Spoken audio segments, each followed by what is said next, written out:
head of the World Health Organization said Monday the coronavirus pandemic is being politicized and that a lack of global leadership to fight the virus is a bigger threat than the virus itself.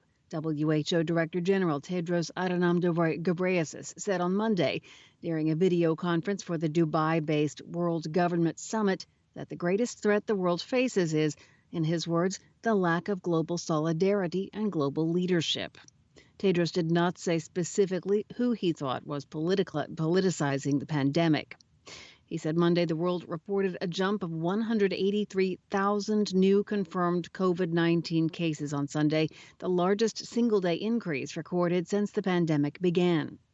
Global infections surpassed 9 million on Monday. Tedros noted it took over 3 months for the world to see 1 million virus infections, but the last 1 million cases have come in just 8 days.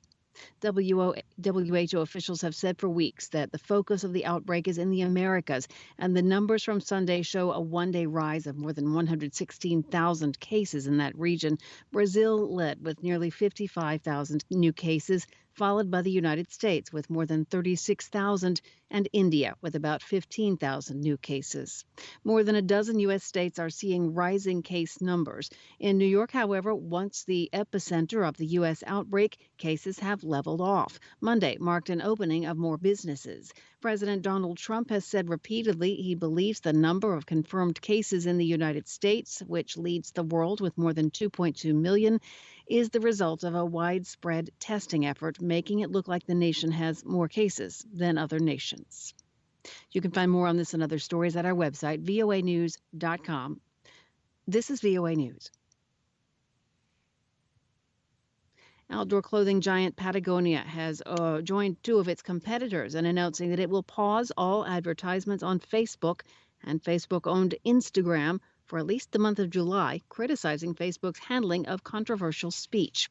Corey Bayers, the head of marketing at Patagonia, said in a statement, "For too long, Facebook has failed to take sufficient steps to stop the spread of hateful lies and dangerous propaganda on its platform." He added, "We can't stand by and contribute resources to companies that contribute to the problem." Outdoor gear suppliers The North Face and REI are also supporting the boycott. Last week, Facebook refused to mark posts by U.S. President Donald Trump as misleading or inciting violence. That stands in contrast to Twitter, which marked several tweets with fact check and warning labels for the first time. While Facebook founder Mark Zuckerberg said the posts did not violate the social media giant's rules against inciting violence, civil rights activists say the controversy is emblematic of how Facebook provides a platform for racist rhetoric. President Trump is curbing immigration visas for many categories of foreign workers for the rest of the year, citing the economic damage done by the coronavirus pandemic, including the job losses of American workers. The freeze applies to work visas that many technology and landscaping companies use, called H-1B, as well as J-1 visas for exchange students and L-1 visas for managers of multinational corporations. The temporary ban also applies to H-2B visas for non-agricultural seasonal workers, although there are exceptions, including food processing workers, healthcare workers, and au pairs who work as child care providers. Agricultural laborers are also exempt. White House officials say the move is necessary to protect U.S. workers following heavy job losses during the coronavirus pandemic, and will prevent foreign workers from filling 525,000 jobs. In all, 45.5 million workers have filed for unemployment compensation since mid-March, and that's more than a quarter of the U.S. labor force of 164.6 million.